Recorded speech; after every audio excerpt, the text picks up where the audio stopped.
Hello engineers, welcome to the world of civil Guruji. Civil training institute आप सभी का स्वागत है। मैं इंजीनियर मैकेनिक कॉर्पोरेट ट्रेनर आज आप सबका स्वागत करता हूं सिविल गुरुजी की दिल्ली ब्रांच से। जी हां, मैं बात कर रहा हूं सिविल गुरुजी की दिल्ली ब्रांच से, जहां पे हमारी ऑफलाइन ट्रेनिंग स्टार्ट हो चुकी है। हर किसी को अपग्रेड करने के लिए हर एक इंजीनियर यहां पे आके अपने आप अपग्रेड करता है, तो आप भी जल्दी कीजिए। अगर आप भी अपना अपग्रेड करना चाहते हैं तो सिविल गुरुजी ज्वाइन कीजिए। अब हम बात करते हैं आज के टॉपिक के बारे में। तो आज का टॉपिक है बहुत ही यूनिक होने वाला है। जी हाँ, बहुत ही यूनिक टॉपिक है कि जो हर एक स्ट्रक्चर इंजीनियर को, हर एक साइट इंजीनियर को पता होना चाहिए कि जब मैं अपनी पूरी बिल्डिंग को पूरा एग्जीक्यूट करने वाला हूं ऊपर मल्टी स्टोरी बिल्डिंग तक, तो मुझे उसी कनेक्टिविटी के लिए, जी हाँ बात कर रहा हूं बिल्डिंग में जो स्टील प्रोवाइड कर रहा हूं वो पूरा स्टील को मैं एक बार प्रोवाइड नहीं कर पाऊंगा, तो उसके लिए मुझे लैप वहां पे करना पड़ता है, मुझे बार्स को वहां ज्वाइंट करना पड़ता है। तो कौन सा ज्वाइंट बढ़िया होता है? लैपिंग करूं वो बढ़िया रहती है कि अगर मैं सोचा कपलर प्रोवाइड करूं, जी हाँ कपलर की बात करेंगे पूरी डिटेल्स में, या फिर मैं वहां पे करूं गैस प्रेशर वेल्डिंग, तो कौन सा मेथड बढ़िया है आज हम पूरा कैलकुलेट करेंगे। जी हाँ, मैंने पूरा डेटा रेडी किया आप लोगों के लिए कि किस तरीके से मैं मेजर कर सकता हूं, अपने डेटा को एनालाइज कर सकता हूं।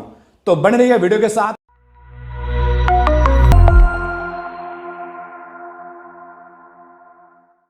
अगर आप भी इस जोन को समझ गए तो इन फ्यूचर कभी भी आपको परेशानी नहीं होने वाले कि मेरा लैपिंग जोन बढ़िया रहेगा या मेरा कपलर जोन बढ़िया रहेगा या फिर मेरा गैस वेल्डिंग बढ़िया रहेगा। आज हम बात करते हैं प्रॉपर कैलकुलेशन के ऊपर। तो चलो मैं ले चलता हूं आपको स्क्रीन के ऊपर और हम पूरा डिटेल्स में देखेंगे किस तरीके से वर्क किया जाता है, किस तरीके से पूरी अपने जो मेथड कैलकुलेट करूंगा। तो सबसे पहले मैं चलता हूं स्क्रीन के ऊपर। सबसे पहले स्क्रीन है मेरे सामने, तो स्क्रीन आप देख रहे हैं कि मेरी बार्स है, कॉलम की बार है जो नीचे से यहां तक आई है, लेकिन यहां से मैंने इस जोन को एक और बार को स्टैंड किया है। एक और बार कौन सी? कि जहां पे मेरी जो बार्स है वर्टिकल लोड सेफली ट्रांसफर कर रही है, यहां पे कि जो ये वाली बार है मेरी, जो इसके ऊपर लगी है बार, ये अपना वेट इसको प्रोवाइड कर रही है। तो मेरा एक ये केस बनता है, इसको मैंने लिखा हुआ लैपिंग। सेकंड दिखाता हूं नीचे की तरफ, आप देख रहे हो कपलर कि यहां पे मैंने जो लैपिंग करी थी, यहां पे लैपिंग नहीं करी कपलर के अंदर, यहां मैंने सिर्फ जोड़ा है। जैसे कि देख पा रहे हैं हम यहां पे ये कि मैंने एक बार को दूसरी बार जोड़ने के लिए इस कपलर का यूज किया है, तो इसको हम बोलते हैं कपलर जोन्स। थर्ड वन एक और चीज है जो अभी मार्केट में बहुत ज्यादा अवेलेबल हो चुकी है, इसको हम बोलते हैं गैस प्रेशर वेल्डिंग। आज हम बात करेंगे इन तीनों के बारे में कि कौन सा जोन बढ़िया है, कौन सा मेरा इकोनॉमिकल है, क्योंकि मैं एक इंजीनियर हूं और मुझे मेरा एम्प्लॉयर तब रखने वाला है जब मैं उसे पूरा सेफ फैक्टर बताऊंगा मैं अपनी बिल्डिंग का, कि मेरे लिए सेफ क्या है पूरी बिल्डिंग के लिए, और साथ साथ इकोनॉमिकल क्या है। इकोनॉमिकल स्टैंड्स फॉर कि बिल्डिंग को जब बना रहा हूं मैं तो बड़ा उस पर कम खर्चा लगे, उसकी स्ट्रेंथ सबसे ज्यादा रहे। एज ए इंजीनियर मुझे पता होना चाहिए कि कहां पे मैं सेव कर सकता हूं अपने प्रोजेक्ट को।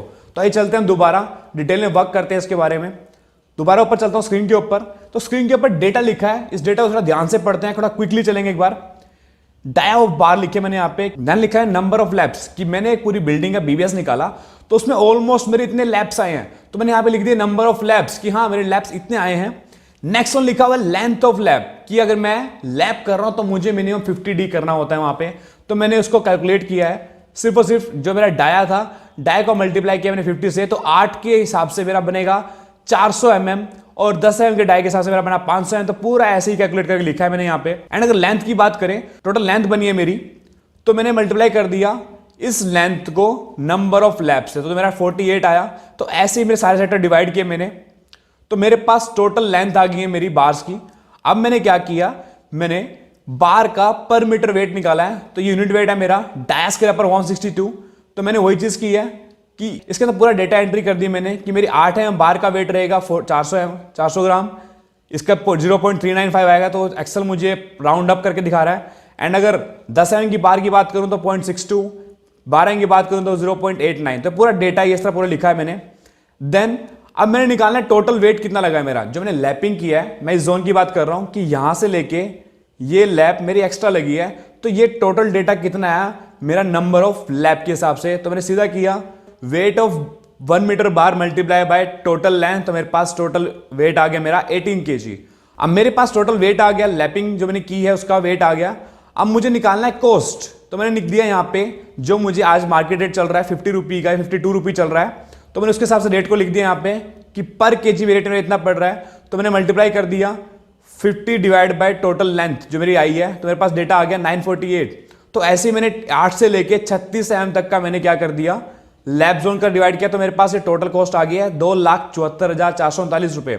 जी हाँ, कि ये जो यहां से यहां तक की लैपिंग थी, तो टोटल नंबर ऑफ लैप्स थे मेरे 1290 एंड टोटल वेट जो बना मेरा 5756 kg मेरा स्टील लगा है। तो उसके साथ जो मेरे कॉस्ट पड़ा है 2,74,439 रुपए। तो ये आपने देखा सिर्फ जहां मैंने लैप किया है, तो वहां मैंने निकाला स्टील का वेट। अभी जो सेकंड केस आता है, सेकंड केस कौन सा, जो मैंने कपलर की बात कर रहा था आपसे। अब यहां पे कुछ कलर चेंज किया है, तो कलर चेंज करने पीछे एक ही मोटिव है। जब मैं लैपिंग कर रहा था तो मैंने ये बार जो है, तो मेरी बार एक्स्ट्रा लग रही थी, लेकिन जब कपलर कर रहा हूं तो कपलर में सिर्फ कपलर एक्स्ट्रा लग रहे हैं, मेरी बार एक्स्ट्रा नीचे की तरफ नहीं आ रही। तो उसी कैलकुलेशन के लिए सिर्फ मैंने कलर चेंज किया है।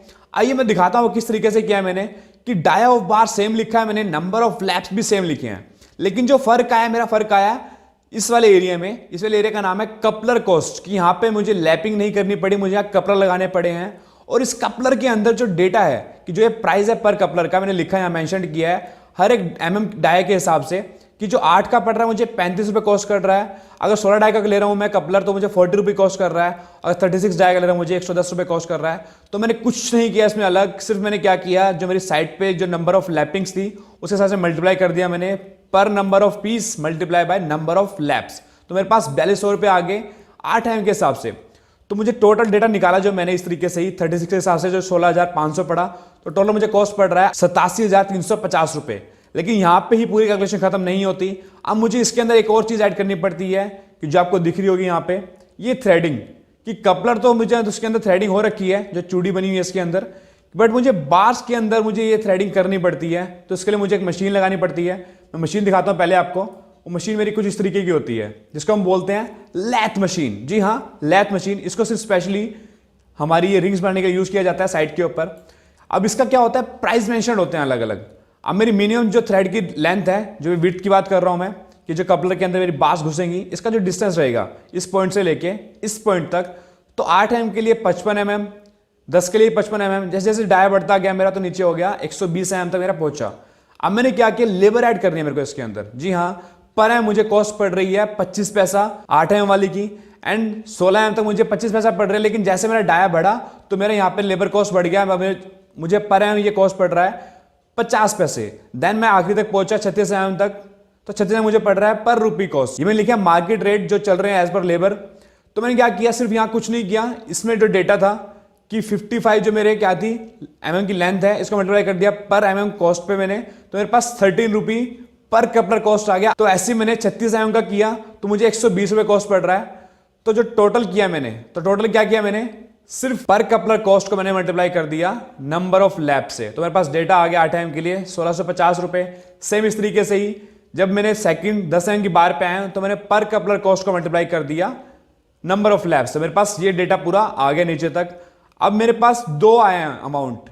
फर्स्ट वन अमाउंट मेरा ये था कि जहां पे मेरी कपलर की अमाउंट थी, जो मैंने कपलर के पैसे पे किए थे मैंने वो लिखा, एंड देन जो मेरी ये पर एम थ्रेडिंग का कॉस्ट है मैंने उसको ऐड कर दिया। तो टोटल कॉस्ट बना है मेरा 1,42,812 रुपए। कि हाँ देखेंगे दोबारा, एक ये मेरा अमाउंट था, एक अमाउंट ये था मेरा, तो टोटल अमाउंट बन गया मेरा 1,42,812 रुपए। अब ये दोनों केस हमने देख लिए। अभी थर्ड केस जो है हमारा, अभी थर्ड केस में करते हैं हम गैस वेल्डिंग, जिसको बोलते हैं गैस प्रेशर वेल्डिंग। अभी ये हमारी थोड़ी डिफरेंट होती है, क्योंकि यहां पे हमने ना तो हमने लैब छोड़नी होती है, ये लैब हमें छोड़ी, ये ना हमें लैब छोड़नी होती है, और ना ही हमें कुछ थ्रेडिंग करनी होती है। अभी बड़ी इकोनॉमिकल पड़ती है हमको। तो दिखाता हूं किस तरीके से, थोड़ा स्लाइड करता हूं आपके लिए ताकि आप अच्छे से देख पाए पूरी कैलकुलेशन को। तो सेम डेटा लिखा मैंने, डाया ऑफ बार मेरा सेम है, नंबर ऑफ लैब भी सेम है, बट यहां पे लिखा है मैंने गैस कॉस्ट, जिसको वेल्डिंग करने के लिए गैस लगती है, वो गैस है हाइड्रोजन प्लस इथाइल। अब मैंने क्या लिखा है, लेबर कॉस्ट लिखा है इसका।